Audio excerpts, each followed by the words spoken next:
Hello students, welcome back to this channel. आपका आपके अपने चैनल पर स्वागत है। तो आज हम करने जा रहे हैं किरण पब्लिकेशन बुक से रेशियो एंड प्रपोर्शन चैप्टर, जिसमें हम करेंगे टाइप 3 के 15 से आगे के क्वेश्चंस। क्योंकि 1 से लेके 15 तक के क्वेश्चंस की वीडियो पहले ही चैनल पर अपलोड हो चुकी है। अगर आपने वो वीडियो नहीं देखी है तो आप चैनल पर विजिट करके वो वीडियो देख सकते हैं। तो चलिए फिर ज़्यादा देर ना करते हुए वीडियो स्टार्ट करते हैं और टाइप 3 के 15 से आगे के क्वेश्चन सॉल्व करते हैं। आइए सॉल्व करते हैं क्वेश्चन नंबर 16। क्वेश्चन में कहा गया है 20 मदों का माध्य मीन 55 है। यदि 2 मदें 45 और 30 निकाल दी जाए तो शेष मदों का नया माध्य क्या होगा। अब देखिए यहाँ पर हमें दिया हुआ है 20 मदों मतलब 20 संख्याओं का जो एवरेज है वो हमें 55 दिया हुआ है।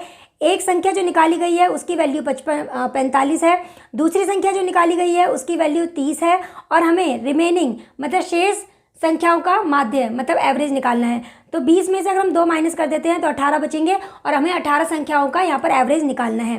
तो देखिए जब हम कहते हैं कि 20 संख्याओं का एवरेज 55 है, इसका मतलब हम ये कहना चाह रहे हैं कि सब में इक्वली डिवाइड किया गया है। मतलब माध्य का मतलब होता है कि हर एक वैल्यू जो है 55 के इक्वल है। यहाँ पर हम ये मान के चल रहे हैं कि हर एक वैल्यू 55 के इक्वल है। तो इसका मतलब यहाँ पर जो 18 का जो माध्य होगा वो भी हम अभी के लिए 55 मान सकते हैं, राइट। अच्छा, अब जो दो वैल्यूज़ निकाली गई हैं उनकी वैल्यू भी 55 होनी चाहिए थी, क्योंकि माध्य का तो मतलब यही होता है। अगर 20 संख्याओं का माध्य हम यहाँ पर 55 मान के चल रहे हैं, इसका मतलब हर एक वैल्यू जो है वो 55 है। एवरेज का मतलब ये होता है। तो जो नंबर्स निकाले गए हैं उनकी वैल्यू भी 55 होनी चाहिए थी, लेकिन पहला जो नंबर है वो 45 लेके जा रहा है। इसका मतलब ये पीछे कितने नंबर छोड़ के जा रहा है, ये 10 वैल्यू छोड़ के जा रहा है। सेम ऐसे दूसरे नंबर की अगर हम बात करें, ये अपने साथ 30 लेके जा रहा है जबकि इसकी वैल्यू 55 थी। तो ये पीछे कितने छोड़ के जाएगा, 55 में से 30 को माइनस कर देते हैं तो ये 25 छोड़ के जा रहा है। ठीक है, टोटल पीछे कितनी वैल्यूज रह गई है, 35। तो ये 35 जो है 18 में और डिवाइड हो जाएंगे। तो 55 तो हमने इसका एवरेज माना ही था, 35 और डिवाइड हो जाएगा 18 में। तो 35 को 18 से डिवाइड करेंगे तो ये समथिंग 1 पॉइंट समथिंग कोई वैल्यू आएगी। अब आंसर में ऑप्शन में देख लेते हैं, यहाँ पर 55 है, एक और ऐड करेंगे 56 पॉइंट समथिंग इसका आंसर आना चाहिए। तो ऑप्शन में देखते हैं 56 पॉइंट समथिंग कहीं दिया हुआ है। पहला ऑप्शन है 65.1, ये नहीं हो सकता। दूसरा है 65.3, ये भी नहीं हो सकता। तीसरा है 56.9 और फोर्थ ऑप्शन है 56। तो इसका जो आंसर होगा वो थर्ड होगा, ये होगा हमारा 56.9। 56.9 मतलब अगर 35 को यहाँ पर 18 से डिवाइड करते तो 1.9 समथिंग आता। ऐड करने के बाद हमारा 56.9 आंसर आएगा। मतलब हमारा जो आंसर होगा वो होगा थर्ड ऑप्शन। चलिए अब करते हैं नेक्स्ट क्वेश्चन, क्वेश्चन नंबर 17। आइए सॉल्व करते हैं क्वेश्चन नंबर 17। क्वेश्चन में कहा गया है निम्नलिखित में से क्या सही अनुपात को दर्शाता है। देखिए हमें नीचे यहाँ पर 4 ऑप्शन दिए हुए हैं। ये 4 ऑप्शन दिए हुए हैं और हमसे क्वेश्चन में पूछा गया है इनमें से कौन सा सही अनुपात को दर्शाएगा। अब देखिए इनमें से वही सही अनुपात होगा जिसमें पहला अनुपात जो है वो दूसरे के इक्वल हो। पहला अनुपात अगर दूसरे के इक्वल होगा तो वो सही अनुपात को दर्शाएगा। अगर हम फोर्थ की बात करें, यहाँ पर 3:5 और यहाँ 2:5 है तो ये सही नहीं है। थर्ड की अगर हम बात करें, थर्ड में 30 और 45 ये 5 से डिवाइड हो जाते हैं, है ना। तो 5×6 30, 5×9 45। यहाँ पर अनुपात आ रहा है 6:9, ये और भी डिवाइड हो जाएगा। इसको 3 से डिवाइड कर देते हैं तो यहाँ पर आएगा 2:3, 2:3। लेकिन यहाँ पे क्या है 13:24। तो हमारा तीसरा ऑप्शन भी जो है ये भी सही नहीं हो सकता। दूसरे ऑप्शन की बात करते हैं तो इसमें ये अनुपात भी किसी नंबर से डिवाइड नहीं होगा, ये भी किसी से डिवाइड नहीं होगा और 13:11 5:4 के इक्वल नहीं है। तो सेकंड ऑप्शन भी इसका आंसर नहीं हो सकता। इसका मतलब फर्स्ट ऑप्शन जो होगा वो इसका आंसर होगा। चेक कर लेते हैं, इनको अगर हम डिवाइड करें, इसको अगर मैं 3 से डिवाइड करूँ तो यहाँ पर आएगा 4:3, 4:3। और यहाँ पर अगर मैं 4 से इसको डिवाइड करूँ तो यहाँ पर भी 4:3 आएगा। तो दोनों वैल्यू इक्वल आ रही है। यहाँ पर भी 4:3 आ रहा है, यहाँ पर भी 4:3 आ रहा है। इसका मतलब पहला ऑप्शन जो है वो सही अनुपात को दर्शाता है। तो हमारा आंसर जो होगा वो होगा फर्स्ट ऑप्शन। चलिए अब करते हैं नेक्स्ट क्वेश्चन। क्वेश्चन नंबर 18 में कहा गया है यदि A/B बराबर है 2:3 और B/C बराबर है 3:7 तो A+B/B+C/C+A क्या होगा। अब देखिए हमें यहाँ पे 2 अनुपात दिए हुए हैं, ठीक है। यहाँ पर a अनुपात b की जो वैल्यू है वो 2:3 दिया हुआ है और यहाँ पर b अनुपात c की जो वैल्यू है वो 3:7 दिया हुआ है। और दोनों ही रेशियो जो है, दोनों ही अनुपात अपनी परफेक्ट फॉर्म में है। क्यों?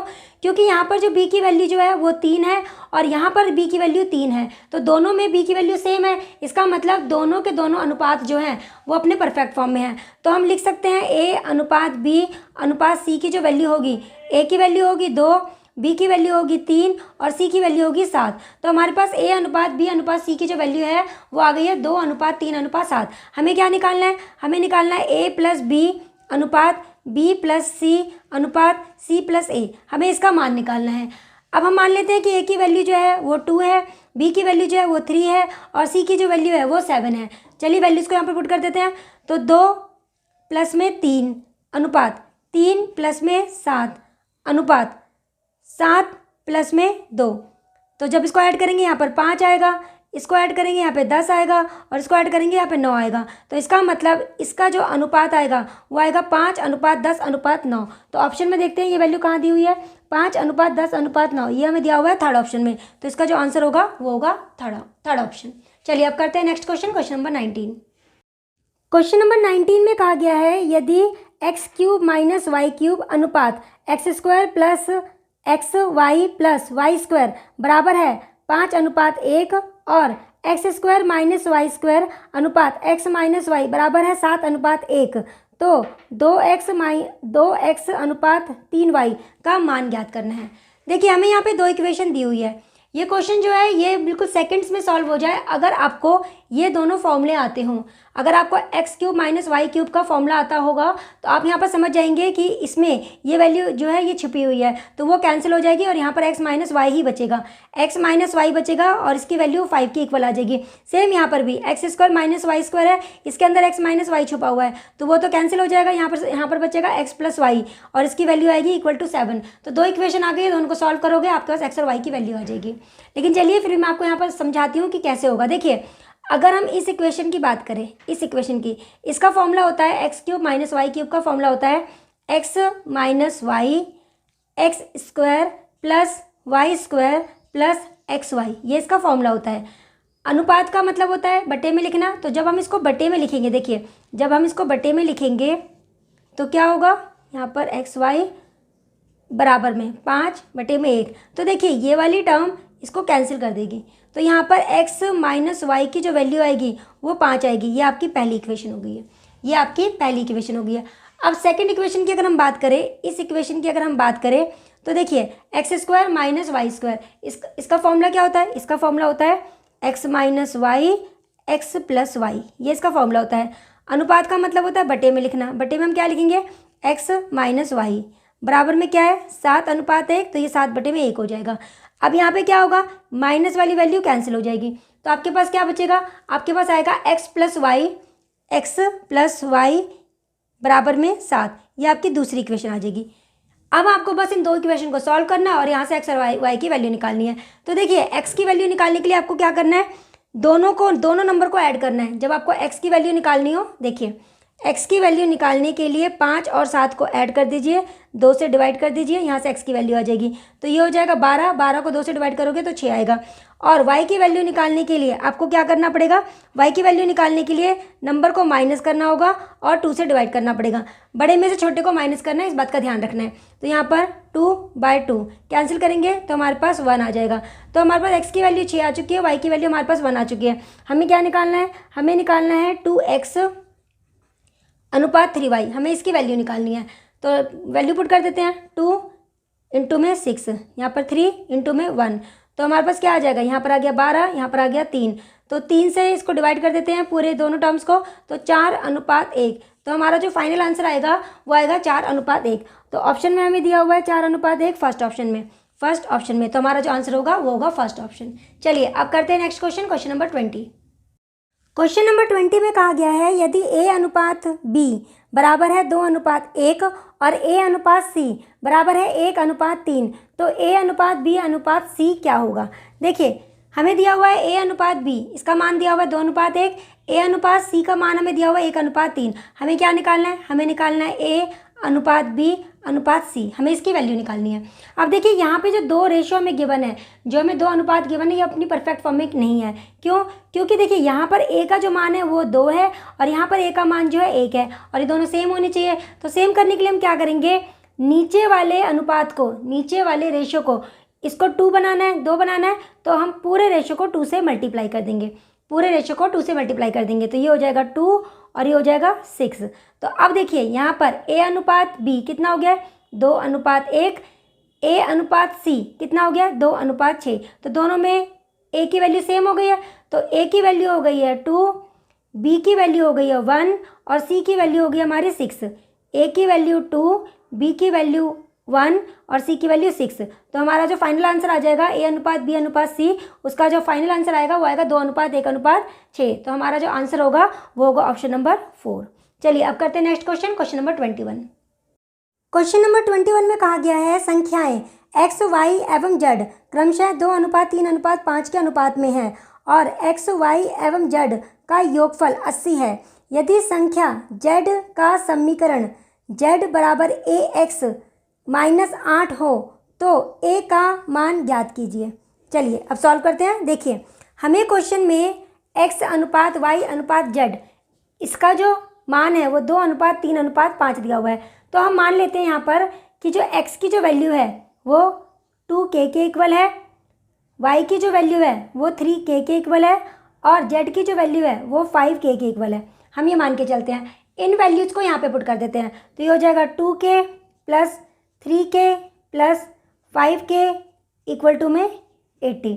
तो इन सबको ऐड करेंगे तो हमारे पास आ जाएगा 10k और यहाँ पर आ जाएगा 80। तो k की वैल्यू निकालने के लिए 80 को 10 से डिवाइड कर देते हैं तो हमारे पास यहाँ पर 8 आ जाएगा। तो k की वैल्यू हमारे पास 8 आ चुकी है। हमें जो तीसरी इक्वेशन जो दी हुई है, जो दिया हुआ है z is equal to a x minus में 8, इसमें हमें किस किस का मान चाहिए, एक तो z की वैल्यू चाहिए और एक x की वैल्यू चाहिए। अगर हमें ये दो वैल्यूज़ मिल जाती है तो हमारे पास a का मान आ जाएगा। तो चलिए x का और z का यहाँ से मान निकाल लेते हैं। k की वैल्यू 8 आई है तो x की वैल्यू क्या हो जाएगी, x की वैल्यू क्या थी 2k, तो यहाँ पर हम 8 पुट कर देते हैं। तो 2 इंटू में 8 ये हो जाएगा 16, ये हो जाएगा 16। अब बात करते हैं z की वैल्यू क्या है 5k, k की वैल्यू क्या आई है 8, तो यहाँ पर जब 5 इंटू में 8 करेंगे तो ये हो जाएगा 40। तो x की वैल्यू आ गई है 16 और z की वैल्यू आ गई है 40, उसको यहाँ पुट कर देते हैं 40। x की वैल्यू कितनी आई है 16 इंटू में 16 माइनस में 8। अब हमें क्या करना है, यहाँ पे 40 है, 8 को उस साइड लेके जाएंगे तो ये हो जाएगा हमारा 48, ये हो जाएगा 48 बराबर में क्या है 16a, 16 से इसको डिवाइड कर देते हैं तो यहाँ पर आ जाएगा 3। तो हमारे पास a की जो वैल्यू है वो आ जाएगी 3, a की वैल्यू आ जाएगी 3। तो ऑप्शन में हमें ये कहाँ दिया हुआ है, ये दिया हुआ है थर्ड ऑप्शन में। तो हमारा जो आंसर होगा वो होगा थर्ड ऑप्शन। चलिए अब करते हैं next question, question number 22। Question number 22 में कहा गया है किसी स्कूल के 132 परीक्षार्थियों में से सफल छात्रों का असफल छात्रों के साथ अनुपात 9:2 है। यदि 4 और छात्र उत्तीर्ण हो जाते तो सफल छात्रों का असफल छात्रों में क्या अनुपात होगा। चलिए क्वेश्चन को सॉल्व करते हैं। देखिए क्वेश्चन में हमें दिया हुआ है 132 कुल विद्यार्थी हैं, जिसमें सफल और असफल विद्यार्थियों का जो अनुपात है वो हमें 9:2 दिया हुआ है। अगर हम इनको ऐड कर दें, अनुपातिक योग कितना आएगा, अगर हम इनको ऐड कर देते हैं अनुपातिक योग आएगा हमारा 11। इसका मतलब कुल विद्यार्थी जो है वो 11 है, लेकिन हमें क्वेश्चन के अकॉर्डिंग टोटल विद्यार्थी कितने दिए हुए हैं 132। इसका मतलब 11 की जो वैल्यू होगी वो 132 के इक्वल होगी। 11 रेशियो की जो वैल्यू होगी 132 के इक्वल होगी। तो 1 रेशियो की वैल्यू निकालने के लिए 132 को 11 से डिवाइड कर देते हैं तो यहाँ हमारे पास आ जाएगा 12। तो 1 रेशियो की वैल्यू हमारी 12 आ चुकी है। अच्छा अब निकाल लेते हैं हम सफल छात्र कितने हैं। सफल छात्र कितने हैं 9 रेशियो, तो 9 रेशियो की वैल्यू निकाल लेते हैं। अगर 1 रेशियो 12 के इक्वल है तो 9 रेशियो कितने के इक्वल होगा, 9 को 12 से मल्टीप्लाई कर देते हैं तो हमारे पास आ जाएगा 108। इसका मतलब सफल जो पास विद्यार्थी हैं उनकी जो संख्या है वो 108 है। अब बात करते हैं फेल हुए विद्यार्थियों की। फेल हुए विद्यार्थी कितने हैं, असफल विद्यार्थी कितने हैं 2 रेशियो। 1 रेशियो की वैल्यू है 12 तो 2 रेशियो की वैल्यू कितनी हो जाएगी, ये हो जाएगी 24।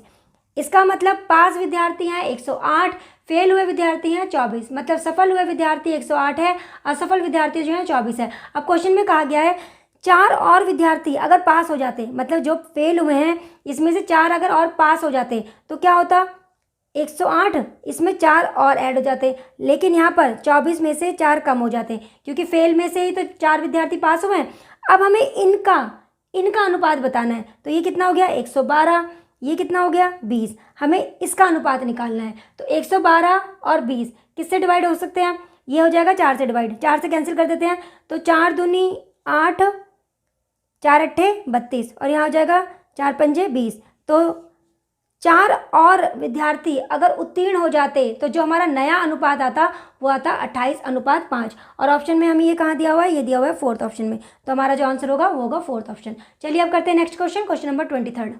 आइए सॉल्व करते हैं क्वेश्चन नंबर 23। क्वेश्चन में कहा गया है किसी रेजिमेंट में युद्ध से पहले अफसरों का जवानों से अनुपात 3:31 था। युद्ध में 6 अफसर और 22 जवान मारे गए और यह अनुपात 1:13 हो गया। युद्ध में पहले रेजिमेंट में अफसरों की संख्या क्या थी। युद्ध से पहले रेजिमेंट में अफसरों की संख्या क्या थी। देखिए यहाँ पर मैं इस क्वेश्चन को आपको 2 मेथड से समझाने वाली हूँ, तो चलिए पहला मेथड देखते हैं। क्वेश्चन में कहा गया है युद्ध से पहले रेजिमेंट में अफसर और जवान इनका जो अनुपात था वो 3:31 था, 3:31। तो चलिए पहले मेथड के अकॉर्डिंग हम मान लेते हैं युद्ध से पहले अफसरों की जो संख्या थी वो 3x थी और जवानों की जो संख्या थी वो 31x थी। अब क्वेश्चन के अकॉर्डिंग कितने अफसर मारे गए हैं, 6 अफसर मारे गए हैं, तो 3x में से 6 को कम कर देते हैं और 22 जवान मारे गए हैं, तो 31x में से 22 कम कर देते हैं। जब हम ऐसा करते हैं तो हमारा जो नया अनुपात जो है वो हो जाता है 1:13, मतलब 1/13। अब यहाँ से इसको सॉल्व करके हम x की वैल्यू निकाल लेते हैं, तो मल्टीप्लाई करते हैं, क्रॉस मल्टीप्लाई, यह आ जाएगा 39x माइनस 78। यहाँ पर 1 से मल्टीप्लाई करेंगे तो 31x माइनस में 22। अब 39x में से 31x को माइनस करना है और यहाँ 78 माइनस में 22, तो यहाँ पर आ जाएगा 8x और यहाँ आ जाएगा 56। तो x की वैल्यू निकालने के लिए 56 को 8 से डिवाइड कर देते हैं, तो यहाँ पर हमारे पास आ जाएगा 7। हमें क्या निकालना है, हमें निकालना है युद्ध से पहले अफसरों की संख्या कितनी थी। युद्ध से पहले हमने अफसरों की संख्या क्या मानी थी 3x, x की वैल्यू क्या है ये 7, तो अफसरों की संख्या क्या हो जाएगी 3 गुणा में 7, ये हो जाएगी 21। तो युद्ध से पहले अफसरों की जो संख्या थी वो थी 21 और ऑप्शन में हमें ये कहाँ दिया हुआ है, ये दिया हुआ है 3rd ऑप्शन में, तो हमारा जो आंसर होगा वो होगा 3rd ऑप्शन। ये था इसका फर्स्ट मेथड। चलिए अब सेकंड मेथड देखते हैं। सेकंड मेथड के अकॉर्डिंग आपको क्या करना है, जो 2 आपको रेशियो दिए हुए हैं ना, जो 2 अनुपात दिए हुए हैं उनको एक साथ लिख लेना है। कैसे, देखिए पहला जो अनुपात दिया हुआ है वो हमें दिया हुआ है 3:31, ये हमारा पहला अनुपात है। उसके बाद जब 6 अफसर मारे गए, 6 अफसर मारे गए, यहाँ से हम अगर इसमें से हम 6 माइनस कर देते हैं और 22 जवान मारे गए, तो जवानों का जो अनुपात था उसमें से हम 22 माइनस कर देते हैं, तो अनुपात चेंज होकर क्या हो जाएगा 1:13, 1:13। क्वेश्चन में ये कहा गया है, यही कहा गया है ना। पहले अनुपात हमारा ये था जब 6 अफसर मारे गए और 22 जवान मारे गए, तो अनुपात 3:31 से चेंज होकर 1:13 हो गया, ये हमें कहा गया है। चलिए अब क्रॉस मेथड से इसको सॉल्व करते हैं। तो क्रॉस मेथड के अकॉर्डिंग हमें क्या करना है, देखिए पहले हम इस तरह से क्रॉस मल्टीप्लाई करेंगे, इस तरह से क्रॉस मल्टीप्लाई करेंगे और जो भी बड़ी वैल्यू आएगी उसमें से छोटे को माइनस कर देना है। तो अगर हम यहाँ पर देखें, यहाँ पर आएगा 13 × 39 और यहाँ आ रहा है 31, इसका मतलब 39 में से हमें 31 को माइनस करना है, तो ये हमारा रेशियो वाला पार्ट आ जाएगा, ये हमारा रेशियो वाला पार्ट आ जाएगा। अब इक्वल टू के लिए हमें क्या करना है, फिर हमें एक और क्रॉस मल्टीप्लिकेशन करनी है। इस बार मल्टीप्लिकेशन इस तरह से होगी, इस तरह से मल्टीप्लाई करना है। तो अब जब हम मल्टीप्लाई करेंगे हमें एक बात का ध्यान रखना है, देखिए ये तो कन्फर्म है 13 को 6 से मल्टीप्लाई करना है, यहाँ पर 13 को हमें 6 से मल्टीप्लाई करना है और यहाँ पर 22 को 1 से मल्टीप्लाई करना है, लेकिन हमें किस में से किसको माइनस या प्लस करना है, किस में से किसको माइनस या प्लस करना है, इस बात का ध्यान देना है। देखिए अगर यहाँ के दोनों नंबर्स माइनस में है, दोनों नंबर्स माइनस में है, तो यहाँ पर बीच में माइनस आएगा। अगर दोनों नंबर प्लस में है तब भी हम यहाँ पर माइनस करेंगे, लेकिन अगर एक माइनस में हो और एक प्लस में हो तो जो हम क्रॉस मल्टीप्लाई करके जो हमारे पास वैल्यूज आएगी तब हम उनको प्लस करेंगे। किस कंडीशन में प्लस करेंगे, अगर एक माइनस एक प्लस हो, अगर एक माइनस एक प्लस हो तो क्रॉस मल्टीप्लाई करके जो वैल्यूज आएगी हम उनको प्लस करेंगे, लेकिन अगर दोनों माइनस में और दोनों प्लस में हो तो क्रॉस मल्टीप्लाई करके जो वैल्यूज आएगी बड़े में से छोटे को माइनस करना है, ठीक है। तो देखिए यहाँ हो जाएगा 78 78 और यहाँ आएगा 22। 78 और 22, 78 बड़ा हुआ है ना, तो 78 में से हमें 22 को माइनस करना है। यहाँ पर दोनों वैल्यू माइनस की है इसलिए माइनस कर रहे हैं। दोनों वैल्यू अगर प्लस की होती तब भी माइनस करते, एक माइनस में होता एक प्लस में होता तो हम यहाँ पर प्लस करते। इस बात का आपको ध्यान रखना है। चलिए अब सॉल्व कर लेते हैं। तो यहाँ पर आ जाएगा 8 रेशो, यहाँ पर माइनस करेंगे तो 56 आ जाएगा। तो 1 रेशो की वैल्यू क्या आ जाएगी, 56/8 कैंसिल कर देते हैं तो यहाँ पर 7 आ जाएगा। हमें क्या निकालना था, युद्ध से पहले अफसरों की संख्या। युद्ध से पहले अफसर की संख्या कितनी थी, 3 रेशो के इक्वल थी, तो हमें 3 रेशो की वैल्यू निकालनी है। तो 7 गुणा में 3 ये आ जाएगा 21। तो युद्ध से पहले अफसरों की जो संख्या थी वो थी 21। तो हमारा आंसर जो होगा वो होगा ऑप्शन नंबर 3। तो आप इस मेथड से भी सॉल्व कर सकते हैं, इस मेथड से भी सॉल्व कर सकते हैं। जो मेथड आपको ईजी लगे आप उसके अकॉर्डिंग क्वेश्चन को सॉल्व कर सकते हैं। चलिए अब करते हैं next question, question number 24। Question number 24 में कहा गया है, एक विद्यालय के विद्यार्थियों के परेड में लड़कों एवं लड़कियों की संख्या का अनुपात क्रमशः 9:7 है एवं विद्यार्थियों की कुल संख्या 256 है, तो लड़कियों की संख्या ज्ञात कीजिए। अब देखिए कितना इजी क्वेश्चन दिया हुआ है। क्वेश्चन में कहा गया है लड़के एवं लड़कियों, मतलब बॉयज़ और गर्ल्स का जो रेशियो जो दिया हुआ है, जो अनुपात दिया हुआ है वो हमें 9:7 दिया हुआ है। अगर हम यहाँ पर इनका अनुपातिक योग देखें तो अनुपातिक योग 16 आएगा। इसका मतलब विद्यार्थियों की जो कुल संख्या है वो अनुपात के अकॉर्डिंग अगर देखा जाए तो 16 आ रही है, लेकिन क्वेश्चन के अकॉर्डिंग हमें विद्यार्थियों की कुल संख्या 256 दी हुई है। इसका मतलब 16 की वैल्यू 256 के इक्वल हो जाएगी। यहाँ से 1 की वैल्यू निकाल लेते हैं, तो 256 को 16 से डिवाइड करेंगे तो यहाँ पर 16 आ जाएगा। तो 1 रेशो की वैल्यू हमारी 16 आ चुकी है। हमें क्या निकालना है, लड़कियों की संख्या। लड़कियों की संख्या कितनी है, 7 रेशो के इक्वल, तो हमें 7 रेशो की वैल्यू निकालनी है। तो 16 को 7 से मल्टीप्लाई कर देते हैं, यहाँ आएगा 112। इसका मतलब लड़कियों की जो कुल संख्या है वो है 112 और ऑप्शन में ये हमें दिया हुआ है सेकंड ऑप्शन में। तो हमारा जो आंसर होगा वो होगा सेकंड ऑप्शन। चलिए अब करते हैं नेक्स्ट क्वेश्चन, क्वेश्चन नंबर 25। आइए सॉल्व करते हैं क्वेश्चन नंबर 25। क्वेश्चन में कहा गया है x अनुपात y z, y अनुपात z x, z अनुपात x y अनुपातों के व्युत्क्रमी अनुपातों का मिश्र अनुपात ज्ञात कीजिए। चलिए क्वेश्चन सॉल्व करते हैं। देखिए हमें यहाँ पे जो अनुपात दिए हुए हैं, यहाँ पर ये जो अनुपात दिए हुए हैं, हमें इनका व्युत्क्रमी अनुपात निकालना है। पहले व्युत्क्रमी अनुपात क्या होता है, उल्टा करना, मतलब अनुपात को उल्टा कर देना। तो पहले इनका व्युत्क्रमी अनुपात निकालते हैं। वो क्या होगा, ये हो जाएगा वाई जेड अनुपात एक्स, यहाँ हो जाएगा जेड एक्स अनुपात वाई और यहाँ हो जाएगा एक्स वाई अनुपात जेड। तो ये तो हो गया व्युत्क्रमी अनुपात। ठीक है, अब इन व्युत्क्रमी अनुपात का हमें मिश्र अनुपात निकालना है। मिश्र अनुपात का मतलब होता है जितने भी आपके गिवन अनुपात होते हैं, जो भी आपको अनुपात दिए होते हैं, इनकी फर्स्ट टर्म्स को आपस में मल्टीप्लाई करना है। इनकी फर्स्ट टर्म्स को आपस में मल्टीप्लाई करना है और उसके बाद दिए हुए अनुपात के दूसरी टर्म्स को आपस में मल्टीप्लाई करना है। इससे हमें मिश्र अनुपात मिल जाएगा। तो चलिए मल्टीप्लाई करते हैं। पहली टर्म्स को मल्टीप्लाई करेंगे तो देखिए यहाँ पर y है, यहाँ पर भी y है, तो y 2 बार आएगा। अच्छा यहाँ पे z है, यहाँ पर भी z है, तो z भी 2 बार आएगा, है ना, z स्क्वायर हो जाएगा। यहाँ पर x है, यहाँ पर भी x है, तो इसका मतलब जब हम फर्स्ट टर्म्स को मल्टीप्लाई करेंगे तो ये हो जाएगा x square y square z square multiply करके।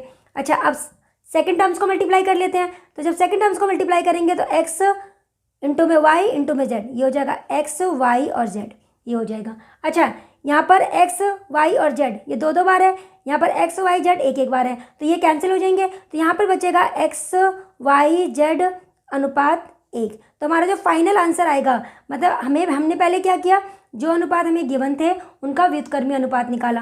व्युत्क्रमी अनुपात का मतलब होता है उल्टा कर देना। अनुपात को हमने उल्टा कर दिया, जो अनुपात आया व्युत्क्रमी अनुपात उसका हमें मिश्र अनुपात निकालना था। उसके लिए हमें क्या करना था, जो अनुपात हमारे पास आए थे उनका हमें उनकी फर्स्ट टर्म्स को आपस में मल्टीप्लाई करना था। मल्टीप्लाई कर दिया और सेकंड टर्म्स को आपस में मल्टीप्लाई करना था। यहाँ मल्टीप्लाई कर लिया, यहाँ x square y square z square है, यहाँ पर एक्स वाई जेड है, तो एक एक्स एक वाई और एक जेड कैंसिल हो जाएगा। तो यहाँ पे बचेगा एक्स वाई जेड और यहाँ पर आ जाएगा 1। तो हमारा फाइनल आंसर जो आएगा वो आएगा एक्स इंटू में वाई इंटू में जेड अनुपात 1। तो हमारा आंसर जो होगा ऑप्शन में देखते हैं हमें ये कहाँ दिया हुआ है, ये दिया हुआ है हमें सेकंड ऑप्शन में। तो हमारा जो आंसर होगा वो होगा सेकंड ऑप्शन। चलिए अब करते हैं next question, question number 26। Question number 26 में कहा गया है वह भिन्न ज्ञात करे जिसका 1/27 से वही अनुपात हो जो 3/7 का 5/9 से है। अब देखिए हमें एक भिन्न ज्ञात करनी है, तो हम मान लेते हैं कि वो भिन्न जो है ना वो P/Q है, P/Q है, क्योंकि भिन्न की बात हो रही है।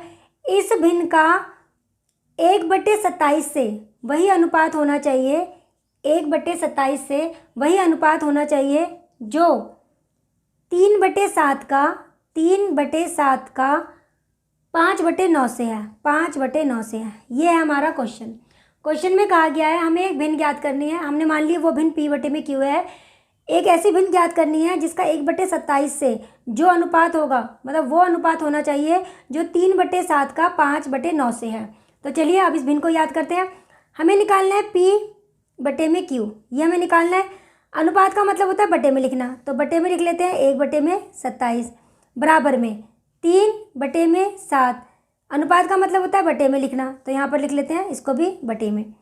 तो P/Q बराबर, अब क्या करेंगे, क्रॉस में 1/27 को उस साइड ले जाते हैं, 1/27 को इस साइड ले आते हैं, ठीक है। अब 3/7 इसको कैसे लिख सकते हैं, इसको हम इंटू में लिखेंगे, 9 को ऊपर ले जाएंगे, 5 हमारा नीचे रह जाएगा। अब इसको सॉल्व कर लेते हैं। इसको सॉल्व करके हमारे पास P/Q की वैल्यू आ जाएगी, मतलब हमारे पास भिन्न आ जाएगा। तो चलिए सॉल्व करते हैं। देखिए 3 से डिवाइड करते हैं 27 को, यहाँ पे 9 आ जाएगा।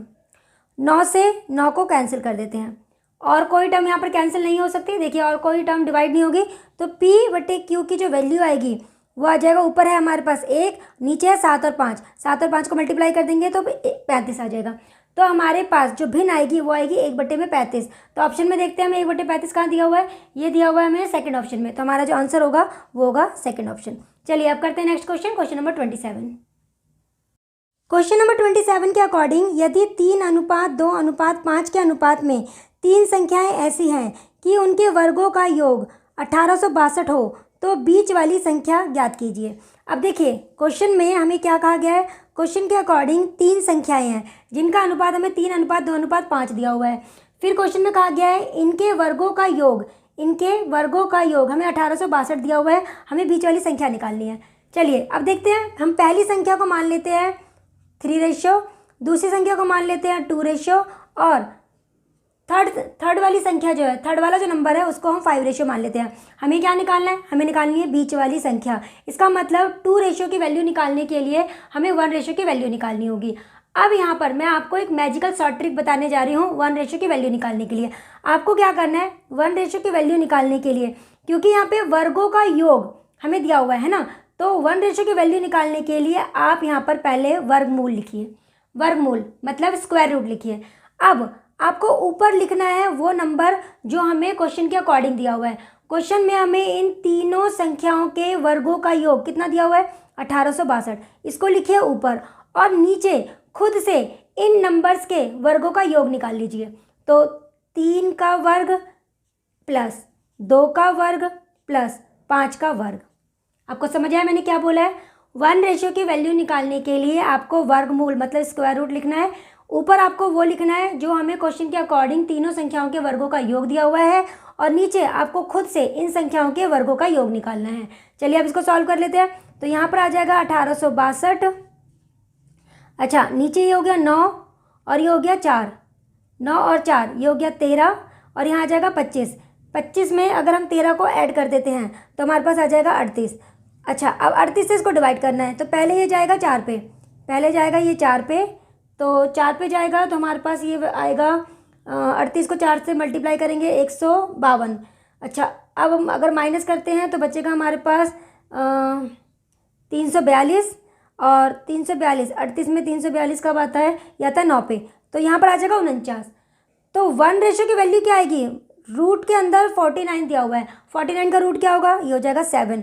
तो हमारे पास 1 की जो वैल्यू है वो हमारे 7 आ चुकी है। हमें क्या निकालना है, हमें निकालना है दूसरा नंबर। दूसरा नंबर क्या है 2 तो हमें 2 की वैल्यू निकालनी है। 7 को 2 से मल्टीप्लाई कर देते हैं तो 14। इसका मतलब हमारा जो दूसरा नंबर होगा वो होगा 14। ऑप्शन में हमें 14 कहाँ दिया हुआ है, ये दिया हुआ है सेकंड ऑप्शन में। तो हमारा जो आंसर होगा वो होगा सेकंड ऑप्शन। चलिए अब करते हैं नेक्स्ट क्वेश्चन नंबर 28।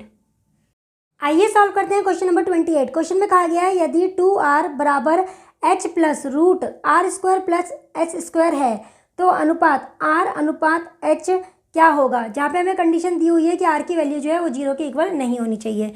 देखिए अब मैं यहाँ पर आपको इस क्वेश्चन को 2 मेथड से समझाने वाली हूँ।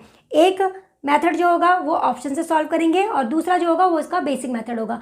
तो पहले हम इसको ऑप्शन से सॉल्व करते हैं। देखिए यहाँ पर हमें जो 4 ऑप्शन दिए हुए हैं, यहाँ पर ऑप्शन में हमें क्या दिया हुआ है, R अनुपात H, मतलब R अनुपात H की वैल्यू दी हुई है। इसका मतलब हम पहली वाली वैल्यू को R मान सकते हैं और दूसरी वाली वैल्यू को H मान सकते हैं। अब इन चारों में से वही इसका आंसर होगा जो हमें root R square plus H square की परफेक्ट वैल्यू देगा, मतलब जिसका परफेक्ट स्क्वायर आ जाएगा वही हमारा इसका आंसर होगा। देखिए पहले ऑप्शन की बात करते हैं। पहले ऑप्शन के अकॉर्डिंग अगर मैं यहाँ पर R square plus H square की वैल्यू निकालूं तो क्या आएगा, देखो यहाँ पर आएगा 1 का स्क्वायर करते हैं तो 1 आएगा, 2 का स्क्वायर करेंगे तो हमारे पास 4 आएगा, तो यहाँ पर वैल्यू क्या आएगी, √5। इसका मतलब ये परफेक्ट तो आ नहीं रहा, तो हमारा ये आंसर नहीं हो सकता। दूसरे ऑप्शन की अगर हम बात करें, दूसरे ऑप्शन की, तो दूसरे ऑप्शन के अकॉर्डिंग 2 का स्क्वायर प्लस 3 का स्क्वायर क्या आएगा, देख लेते हैं। यहाँ आएगा 4, यहाँ आएगा 9, तो ये हो गया √13। ये भी परफेक्ट स्क्वायर रूट नहीं दे रहा, तो ये भी इसका आंसर नहीं हो सकता। थर्ड की बात कर लेते हैं। थर्ड के अकॉर्डिंग 4 का स्क्वायर प्लस 3 का स्क्वायर, ये हो जाएगा हमारा 16 और ये हो जाएगा हमारा 9, तो ये आ रहा है √25 और परफेक्ट स्क्वायर क्या हो जाएगा, परफेक्ट स्क्वायर इसका 5 हो जाएगा। तो इसका मतलब थर्ड ऑप्शन जो होगा वो हमारा इसका आंसर होगा। ये था इसका फर्स्ट मेथड। सेकंड मेथड की अगर हम बात करें, सेकंड मेथड के अकॉर्डिंग इस वाली कंडीशन को हम लेके चलते हैं जो हमें गिवन है। तो हम क्या करेंगे, स्क्वायर रूट यहाँ पे दिया हुआ है, स्क्वायर रूट को हटाने के लिए हम क्या करेंगे, इस स्क्वायर रूट वाली वैल्यू को यहाँ पर हम इसको सिंगल छोड़ देंगे, इसके साथ जो भी टर्म्स होंगी उसको उस साइड लेके जाएंगे। तो 2R माइनस H को उस साइड ले गए, यहाँ पर आ जाएगा R square plus H square, ये आ गया। अब स्क्वायरिंग बोथ साइड कर देंगे। जब बोथ साइड स्क्वायर करोगे 2R माइनस H इसका होल स्क्वायर हो जाएगा, यहाँ पे स्क्वायर करोगे तो रूट कैंसिल हो जाएगा, तो हमारे पास ये वैल्यू बच जाएगी। अब यहाँ पर इसका फॉर्मूला खोल लेते हैं, 4R square plus H square minus ये हो जाएगा 4RH, यहाँ पर आ गया R square plus H square. अच्छा, अब H स्क्वायर से H स्क्वायर कैंसिल हो गया, 4R स्क्वायर में से एक R स्क्वायर माइनस हो जाएगा, माइनस का 4RH इक्वल टू 0, तो यहाँ आ गया 3R square minus 4RH equal to 0। तो हम यहाँ से कॉमन क्या निकाल सकते हैं, R कॉमन निकाल सकते हैं, तो 3R माइनस 4H हमारे पास ये वैल्यू रह गई है। अब क्वेश्चन में कहा गया है R की वैल्यू 0 नहीं हो सकती, तो हम R को 0 के इक्वल नहीं पुट करेंगे, 3R minus H minus 4H इसको ही 0 के इक्वल पुट करेंगे। अब 3R को यहीं रहने देते हैं, 4H को उस साइड ले जाते हैं। अब हमें क्या निकालना है, R अपॉन में H, R के अपॉन में H को ले जाते हैं, 4 के अपॉन में हम 3 को ले आते हैं, तो ये हो जाएगा हमारे पास R अपॉन में H 4/3। तो हमारा रेशियो क्या आ गया, R अनुपात H बराबर 4/3। तो देखिए ये वही आंसर आ रहा है जो हमने ऑप्शन थर्ड में देखा है। तो इसका जो आंसर होगा वो होगा 4:3, मतलब 4/3।